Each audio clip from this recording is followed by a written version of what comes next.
दर्शकवृन्द नमस्कार। Corona care टकमा यहाँलाई हार्दिक स्वागत छ। म कालिका शिवाकोटी। प्रत्येक साता प्रसारण हुँदै आएको यस कार्यक्रममा हामी कोरोना जोखिम न्यूनीकरणका लागि सरकारले के कस्ता कामहरू गर्दै आइराखेको छ त यसै विषयमा कुराकानी गर्दै आएका छौँ। आजको कार्यक्रममा भने कोरोना विषय भइसके पछाडि त्यस पछाडि पनि श्वास प्रश्वासमा समस्याहरू देखिएको धेरै कुराहरू चिकित्सकले नै बाहिर ल्याइसक्नु भएको छ र यो श्वास प्रश्वासमा समस्या किन देखिन्छ र पोस्ट कोभिड के हो लगायतका विषयमा कुराकानी गर्नेछौँ। र यी विषयमा कुराकानी गर्नको लागि आज हाम्रो स्टुडियोमा हुनुहुन्छ त्रिभुज शिक्षण अस्पताल महाराजगञ्ज काठमाडौँका वरिष्ठ छाती रोग विशेषज्ञ डाक्टर निरज बम। आउनुहोस् उहाँलाई कार्यक्रममा स्वागत गरौँ। डाक्टर साहब स्वागत छ यहाँलाई कार्यक्रममा। नमस्ते, धन्यवाद। हजुर, अब सर्वप्रथम त अहिले पछिल्लो समय कोरोनाको अवस्था के छ, कति छन् सङ्क्रमित, के छ? अहिले अब सन्तोषजनक रूपमा भन्नुपर्छ होइन। हाम्रो चाहिँ विगत 2-3 वर्षदेखि धेरै समस्या भइराखेको थियो होइन। धेरै आर्थिक, सामाजिक, व्यापारिक, राजनीतिक धेरै कुराहरू उथलपुथल भयो। यो कोरोना संसारमै, नेपालमा मात्र नभएर यसले विभिन्न विग्रहहरू अहिलेसम्म आर्थिक क्षेत्रमा ल्याएको त अझ पनि परिपूर्ति हुन बाँकी छ होइन। तैपनि एउटा कुरा के छ भने अहिले सन्तोषजनक रूपमा के भन्न सकिन्छ भने कोरोनाका लक्षण भएका बिरामीहरू निकै घटेका छन्। लगभग एकदमै कममा हामीले पोजिटिभ रेट पनि लगभग 100 भन्दा तल आइसकेको छ होइन। भलै परीक्षण गर्ने सङ्ख्या पनि धेरै कम छ र अस्पतालमा भर्ना हुने सङ्ख्या पनि न्यून छन्। अहिले सरकारी अस्पतालहरूमा पनि लगभग धेरै कम। अहिले हामीसँग करिब 4-5 जना बिरामी मात्रै हुनुहुन्छ त्रिभुज शिक्षण अस्पताल। हामी एक जमानामा एक दिन वैशाख जेठ पोहोर यो 2078मा 405 जनासम्म बिरामी भर्ना भएको अस्पतालमा अहिले घट्दै आएर करिब 4-5 जना बिरामी हुनुहुन्छ। भनेपछि अहिले चाहिँ एउटा आशाको दियो जलेको छ सम्पूर्ण नेपालीहरूमा होइन। अहिले परिपूर्ति हुन थालेका छन्। आर्थिक क्षेत्र, सामाजिक क्षेत्र, शैक्षिक क्षेत्र सम्पूर्णमा सुधारहरू आइरहेको छ। त्यसैले अहिले चाहिँ हामीहरू जो सन्तोष रूपमा, जनक रूपमा काम गरिराखेका छौँ। अस्पतालमा पनि अन्य रोगका बिरामीहरूले उपचार पाउनु थाल्नु भएको छ होइन। किनभने कोरोनाको बेलामा त हामीले सम्पूर्ण हाम्रो शक्ति अर्थात् चाहिँ अस्पतालको जनशक्तिहरू परिचालन गर्नु परेको थियो कोरोना केयरको निम्ति, कोरोनाको उपचारको निम्ति। तर अहिले सर्जरीमा गाइनोकोलोजी सेवाहरू, ENT सेवाहरू, सम्पूर्ण सेवाहरू भनौँ न, आँखाको सेवाहरू, सम्पूर्ण सेवाहरू सुचारू रूपले प्रभाव भएका छन् अहिले। हजुर, अब ती 5 जना कोरोनाका बिरामीहरूलाई जुन उपचार गरिरहनु भएको छ होइन, उहाँहरूमा जटिलता कतिको छ? साधारण पोजिटिभ आएको मात्रै हो अथवा धेरै अलि सिरियस केस छ? अहिले चाहिँ उहाँहरू चाहिँ मोनिटरिङ बेडमै नै हुनुहुन्छ र कोही चाहिँ धेरै 1-1.5 महिना पहिला चाहिँ कोरोना भएर अस्पतालमा उपचारार्थ आउनुभएको र उहाँहरू चाहिँ अलि जटिल भएर आइसियुमा राखेको हुनाले केही चाहिँ 1-2 जना भेन्टिलेटरबाट पनि निस्किनु भएको छ। उहाँहरू स्वास्थ्य लाभ गरिराखेकै अवस्था छ। जटिल परिस्थितिमा चाहिँ हुनुहुन्न तथापि उहाँहरू आइसियुमै हुनुहुन्छ। हजुर डाक्टर साहब, यो पछिल्लो समय चाहिँ के भयो भने कोरोना चाहिँ ओह्रालो लाग्दो क्रममा होइन, फेरि जोखिम त कायमै छ नि, यस्तो अवस्थामा चाहिँ हामी अब कोरोना केही होइन भन्ने एउटा मानसिकतामा पनि सर्वसाधारणहरू हामी सबैजना गइसक्यौँ होइन। अब यो अवस्थामा चाहिँ एकातिर जोखिम कायमै अनि अर्कोतिर कोरोना पनि ओह्रालो लाग्दो अवस्थामा अब कसरी बच्ने यो बेलामा चाहिँ? अब एकदमै राम्रो प्रश्न गर्नुभयो। जस्तो 2072 साल वैशाख 12 गते भूकम्प आयो। अहिले हामी भूकम्प बारेमा सोच्दा पनि सोच्दैनौँ र गगनचुम्बी घरहरू फेरि बन्न थालिसक्यो होइन। र यो इतिहासको कुरा जस्तो हामीले बिर्सक्यौँ। तर पनि भूकम्पको जोखिम त काठमाडौँ उपत्यका एकदमै जहिले पनि कायमै छ नि होइन। यहाँ प्रत्येक महिनामा नआए पनि जोखिमको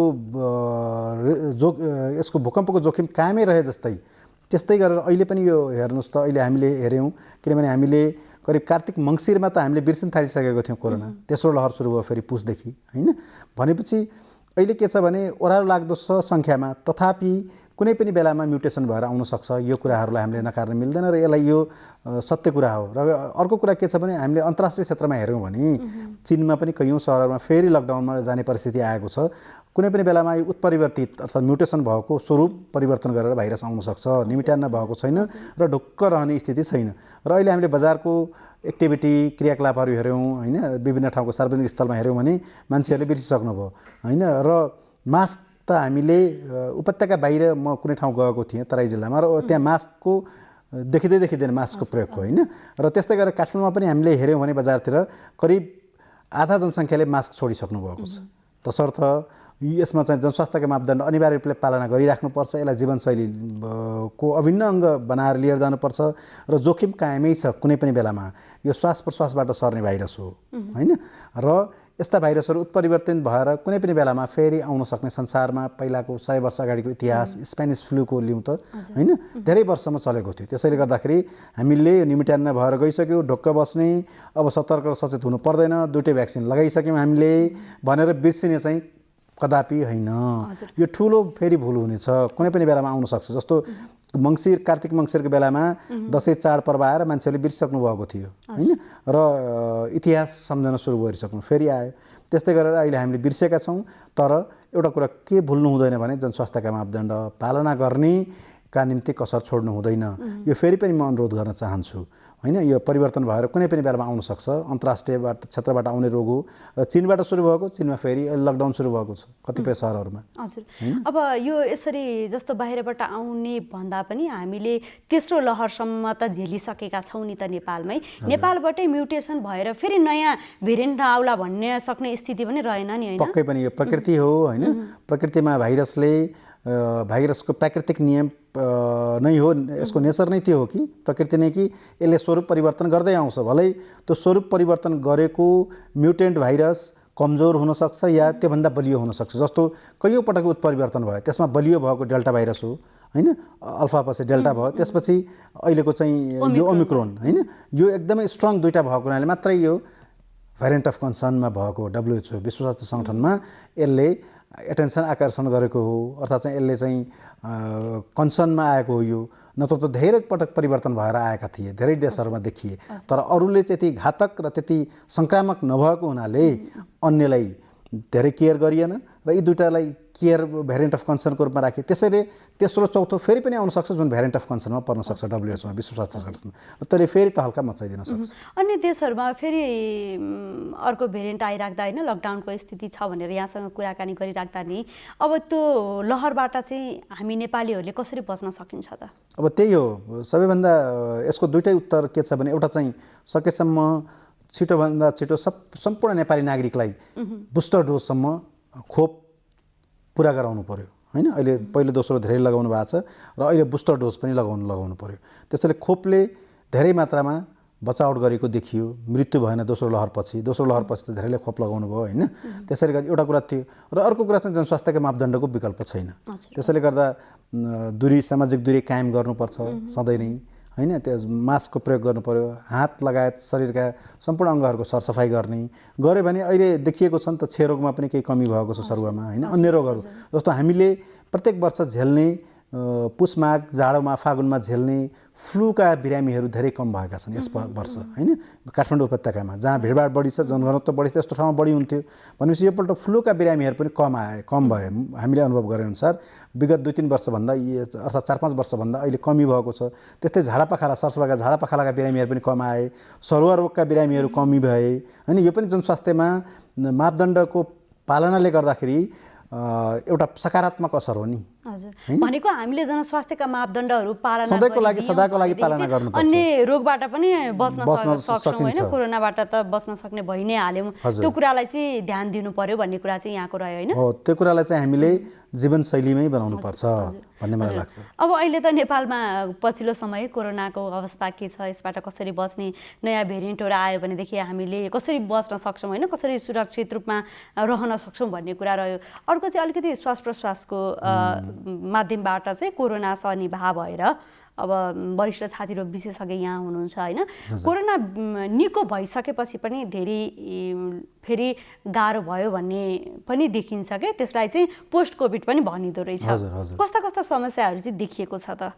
अब यसमा चाहिँ दुई पक्ष छन्। एउटा मनोवैज्ञानिक असरहरू हैन, एउटा चाहिँ फोक्सोमा भएका असरहरू। किनभने पहिलो र दोस्रो लहरमा अधिकांश बिरामीहरूलाई फोक्सोमै असर गर्यो र मृत्यु पनि अत्याधिक भएको कारणले गर्दाखेरि फोक्सोमा भएको कारण पनि न्युमोनिया नै हो हैन, फोक्सोकै असर हो। रोग प्रतिरोधात्मक शक्ति कम भएका व्यक्तिहरू लगायतका चाहिँ अन्य व्यक्तिहरूमा पनि फोक्सोमा असर गर्ने, न्युमोनिया हुने, ठुलो दागहरू बस्ने र अक्सिजन लिन नसक्ने, फोक्सोले शरीरमा चाहिने अक्सिजनहरू लिन नसक्ने भएको कारणले गर्दा अत्याधिक मात्रामा मृत्यु भएको थियो। र त्यसमा बाँचेकाहरू पनि कैयौँ चाहिँ बिरामीहरू भेन्टिलेटरबाट फर्किनु भयो सौभाग्यवश, कैयौँ चाहिँ आइसियुबाट सघन उपचार कक्षमा कैयौँ दिन बसेर उपचार गराएर घर फर्किनेहरू अझै पनि स्वास्थ्य लाभ गरिराख्नु भएको छ। कतिपय बिरामीहरू अलिक कम अक्सिजन साधारण शैय्याबाटै घर फर्किनु भएको छ। अनि त्यस्ता बिरामीहरूमा चाहिँ अहिले पनि फलोअपमा आइराख्नु भएको छ। पोस्ट कोभिड सिन्ड्रोम ल्याएर होइन हामी चाहिँ अस्पतालमा हेरिराखेकै छौँ। त्यस्ता बिरामीहरू चाहिँ धेरैजसो बिरामीहरू चाहिँ सास फेर्न गाह्रो भयो, खोकी लाग्यो, छाती घ्यार भयो होइन, शरीरमा कम्पन आउने, शरीरमा थकावट महसुस हुने, निन्द्रा नलाग्ने, मुटु ढुकढुक हुने, डर लाग्ने होइन, भोक नलाग्ने भन्ने खालको, प्यास बढी लाग्ने भन्ने खालको लक्षणहरू लिएर आउनुहुन्छ। शरीर पनि दुख्ने भनेर लिएर आउनुहुन्छ र त्यसमा कतिपय बिरामीहरू अक्सिजनकै सहारामा घरमै अक्सिजन लिएर स्वास्थ्य लाभ गरिराख्नु भएको छ र अक्सिजनकै सहारामा फलोअपमा पनि आउनुभएको छ। र केही बिरामीहरूलाई यो जाडामा पनि अन्य फ्लूले आक्रमण गरेर अपर्चुनिस्टिक इन्फेक्सन भन्छौँ हामी, अवसरवादी सङ्क्रमणले, ब्याक्टेरिया होस् या भाइरसले सङ्क्रमण गरेर छातीमा फेरि निमोनिया भएर अस्पतालमा उपचारार्थ भर्ना पनि हुनुभयो र भेन्टिलेटरमा पनि गएर मृत्यु पनि भएका छन् फेरि पोस्ट कोभिडका बिरामीहरूको, केही बिरामीहरूको होइन, नगर्ने मात्रामा। त्यसैले गर्दाखेरि त्यस्ता बिरामीहरू अझै पनि फलोअपमा, जो पहिलो लहरमा योभन्दा अगाडिको चाहिँ असाढ साउन भदौ असोज कार्तिक 2077 र 2078 वैशाख जेठ असाढ साउन पछिका बिरामीहरू अझै पनि आइराख्नु भएको छ र उहाँहरूको एक्सरेमा पहिला ठुल्ठुला दाग थिए भने अहिले दागहरू त घटेका छन्, तर पनि फोक्सोमा अझै पनि ती निशानाहरू, खतहरू अझै पनि भेटिने गरेका छन्। हजुर, यो त शारीरिक समस्या भयो। मानसिक रूपमा चाहिँ कस्ता कस्ता लक्षण देखिरहेका छन्? मानसिकमा चाहिँ किनभने अब त्यस बेलामा कोरोना कारी लाग्दो अवस्था थियो होइन, संसार नै तरङ्गित भएको अवस्था थियो, सम्पूर्ण क्षेत्रमा असरहरू थियो र कोरोना PCR पोजिटिभ आउने बित्तिकै मान्छेहरू आत्तिने, कराउने, घरमै होम आइसोलेसनमा पनि बस्दाखेरि डराउने अवस्था थियो भने अस्पतालमा त कतिपय बिरामीहरू अस्पतालमा शैय्यामा भर्ना हुनुभयो, अक्सिजन लिनुभयो र उहाँहरूले आफूभन्दा वरपरका बिरामीहरू चिच्याउँदै आइसियु लगेको देख्नुभयो र आइसियुमा बसेका बिरामीहरूले कैयौँ रात सुत्न सक्नु भएन होइन, वरपरका आफ्नो अगाडि साइडका बिरामीहरूको हेर्दा हेर्दै भेन्टिलेटरमा गएको र मृत्यु पनि देख्नु भएको छ नि आइसियुमा गएका बिरामीहरू। त्यस्तो बिरामी त पक्कै पनि एक त घातक रोग थियो, डरलाग्दो रोग थियो होइन, र अर्को कुरा आफ्नै आँखा अगाडि मृत्यु देखेर आउनुभएका बिरामीहरू त पक्कै पनि अझै पनि उहाँहरू मानसिक रूपमा विक्षिप्त अवस्थामा पनि भेटिने गरिनु भएको छ। कतिजना मुटु ढुकढुक हुने, सास फेर्न गाह्रो हुने होइन, शरीर दुख्ने भन्नुहुन्छ, निन्द्रा लाग्दैन, अझै पनि भोक लाग्दैन भनेर उहाँहरू चाहिँ मानसिक रूपमा पनि स्वास्थ्य लाभ गरिराख्नु भएको अवस्था छ। त्यस्ता मनोवैज्ञानिक असर परेका बिरामीहरू पनि हुनुहुन्छ र कैयौँ बिरामीहरू त अब तपाईँ घर परिवार बिछोडमा पर्नुभएको छ, कैयौँ नानी, सानसानै बच्चाहरूले घरका अभिभावकहरू गुमाएका छन् होइन, त्यस्ता घरका परिवारका व्यक्तिहरू पनि मनोवैज्ञानिक असरहरू लिएर चाहिँ आइराख्नु भएकै छ। हजुर, अब त्यसको उपचार चाहिँ कसरी सम्भव हुन्छ त अहिले? अब त्यही हो साइकोलोजिकल काउन्सिलिङ भन्ने कुराहरू, मनोवैज्ञानिक परामर्शहरू दिइराखिएको छ ठाउँ ठाउँमा, अस्पतालहरूमा होइन, शिक्षण अस्पतालमा पनि सञ्चालनमै छ त्यो मनोवैज्ञानिक परामर्श केन्द्रहरू र ती बिरामीहरूलाई केहीलाई चाहिँ साइकोलोजिकल काउन्सिलिङहरू होइन, ओरल भर्बली कुराहरू गरेर गरिन्छ भने केहीलाई चाहिँ अब नहुनेलाई औषधि समेत एन्टिडिप्रेसेन्ट औषधिहरू पनि खाइराख्नु भएको छ। तथापि ती बिरामीहरू स्वास्थ्य लाभ चाहिँ गरिराख्नु भएकै छ। हजुर, अब जो दीर्घरोगी हुनुहुन्थ्यो उहाँहरूलाई कोरोना पोजिटिभ भयो र पछि पोस्ट कोभिड पनि भयो भने उहाँहरूको उपचार चाहिँ कसरी हुन्छ? कस्ता कस्ता समस्याहरू देखिन्छन् उहाँहरूमा? अब दीर्घरोगी तथा ज्येष्ठ नागरिकहरू भन्नाले दीर्घकालका दम रोगीहरू, विशेष गरेर त्यस्तै मृगोला रोगीहरू जो डायलिसिसमा हुनुहुन्छ, कलेजोका बिरामीहरू जो सिरोसिस भएर बसिराख्नु भएको छ, क्यान्सरका बिरामीहरू, रगतका क्यान्सरहरू भए होइन, त्यस्तै मधुमेहका औषधि खाइराखेका बिरामीहरू तथा अन्य औषधिहरू खाइराखेका बिरामीहरू पनि उहाँहरूलाई कोभिड भयो। कोभिड भइसकेपछि तेस्रो लहरमा विशेष गरेर अस्पतालमा भर्ना हुनुभयो र उहाँहरू स्वास्थ्य लाभ गरेर त फर्किनु भएको छ, तर पनि अब मृगोलाको समस्या भएका बिरामीको त डायलिसिस गरिराख्नु पर्यो। दमका बिरामीहरू स्वास्थ्य लाभ गरेर तापनि अक्सिजन लिइराख्नु भएको छ भने अक्सिजन लिइराख्नु पर्यो, निरन्तर गर्नु पर्यो। उहाँहरू इन्हेलर थेरापीमा अर्थात् तान्ने औषधिहरू, श्वास प्रश्वास का श्वास नली फुकाउने औषधिहरूमा ब्रोन्कोडाइलेटर्समा हुनुहुन्छ भने त्यसलाई नियमित गर्नु पर्यो होइन। त्यस्तै गरेर कलेजोका बिरामीहरूले नियमित उपचार गर्नु पर्यो। त्यस्तै डायलिसिसमा भएका बिरामीले त डायलिसिस गर्नु पर्यो। क्यान्सरका बिरामीहरूले किमोमा जानु गइराख्नु भएको छ अहिले। तर त्यस बेलामा तेस्रो लहरमा चाहिँ कोरोनाले थप सहयोग पुर्यायो रोगलाई, रोग बढाइदिनमा। त्यसले गर्दा बढाउनको लागि एक्सलरेट गरिदियो। त्यसले गर्दाखेरि मृत्यु बढी देखिएको हो। तर पनि प्राथमिक रोग, प्राइमेरी डिजिज जुन थियो नि रोग, त्यो त छँदैछ।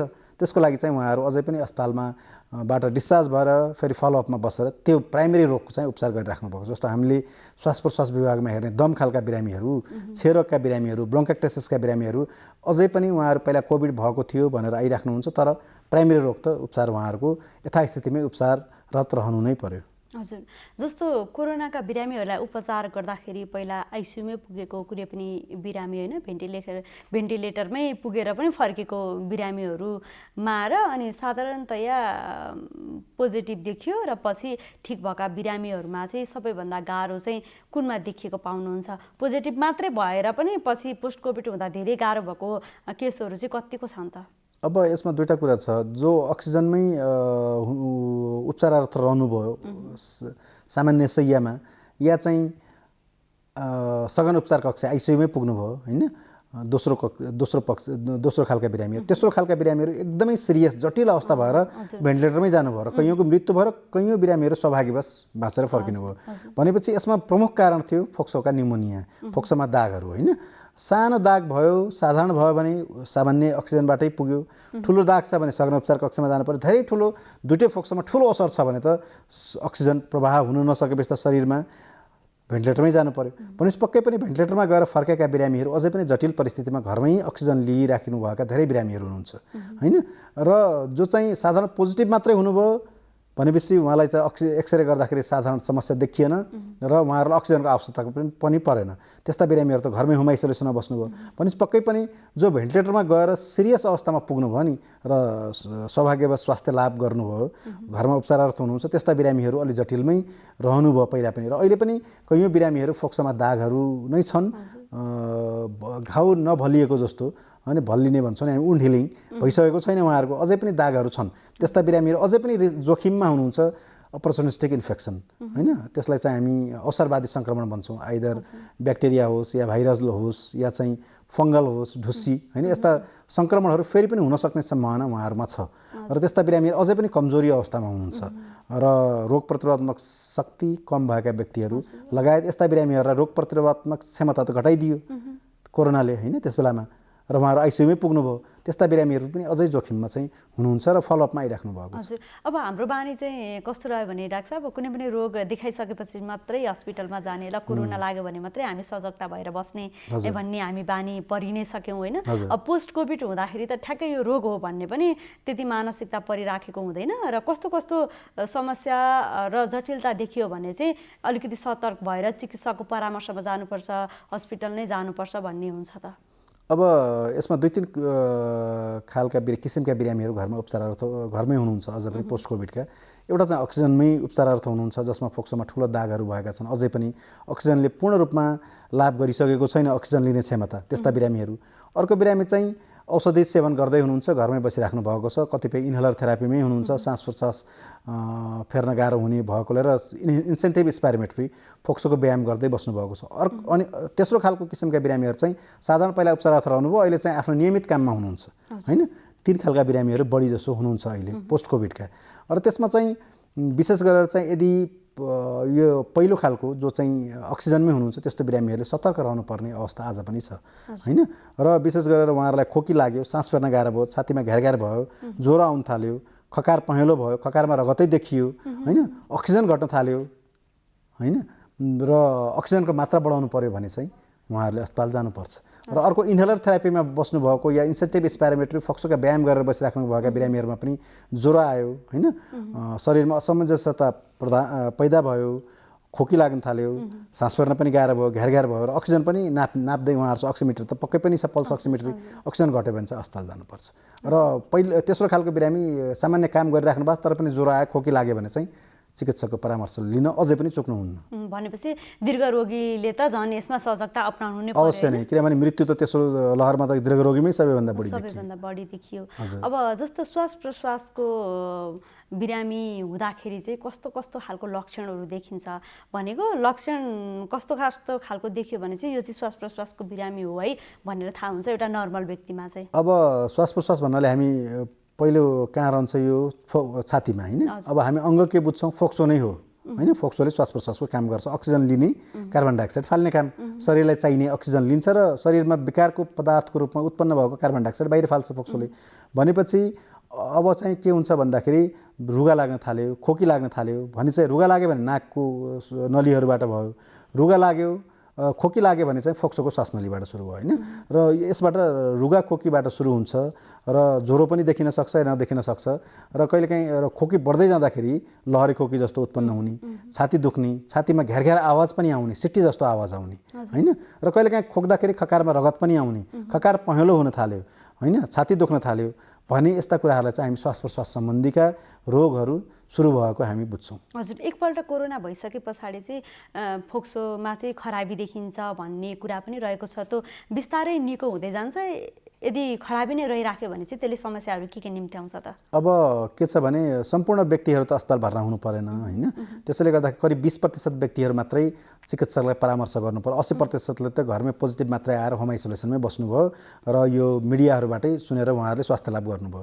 20%मा पनि करिब 5% त आइसियु जानुभयो र 15% शैय्यामा उपचार गर्नुभयो र घर फर्किनुभयो र त्यसमा चाहिँ होइन। त्यसैले गर्दाखेरि सम्पूर्णलाई त समस्या भएन अस्पताल भर्ना हुनेलाई पनि, तर चाहिँ अब जस्तो अब जसलाई अक्सिजनै चाहियो फोक्सोमा दागहरू देखियो त्यस्तालाई चाहिँ समस्या भएको हो र त्यस्ता बिरामीहरू अझै पनि घरमा त्यस्तो गरेर उपचार गरेर फर्किनु भएको छ भने खोकी लाग्यो, मैले अघि भने जस्तै खकार आउन थाल्यो, रुगा खोकी लाग्यो, ज्वरो आयो होइन, छाती गरुङ हुन थाल्यो, खकारमा कहिलेकाहीँ रगत देखा पर्न सक्छ दागहरूबाट होइन, छाती घ्यार घ्यार भयो, छाती दुख्यो बेसरी अनि उकालो चढ्दाखेरि भर्याङ चढ्दाखेरि स्वास हुन थाल्यो भने चाहिँ अझै पनि सतर्क हुनुपर्छ, अस्पताल चाहिँ गइहाल्नुपर्छ। हजुर, अब चिसोको बेलामा मात्रै हामी श्वास प्रश्वास सम्बन्धी अझ धेरै देखिन्छ चिसोमा प्राय भन्ने कुरा रहेको छ। यो साँच्चै चिसोमा मात्रै धेरै देखिने हो श्वास प्रश्वासको समस्या, अर्थात् जुनै मौसममा पनि यो समस्याहरू देखिन सक्छ के हो चाहिँ? अब यो समस्या चिसोमा के हुन्छ भने चिसोमा फ्लूको सिजन भन्छौँ हामी होइन, फेरि चिसो छातीमा गडिन्छ।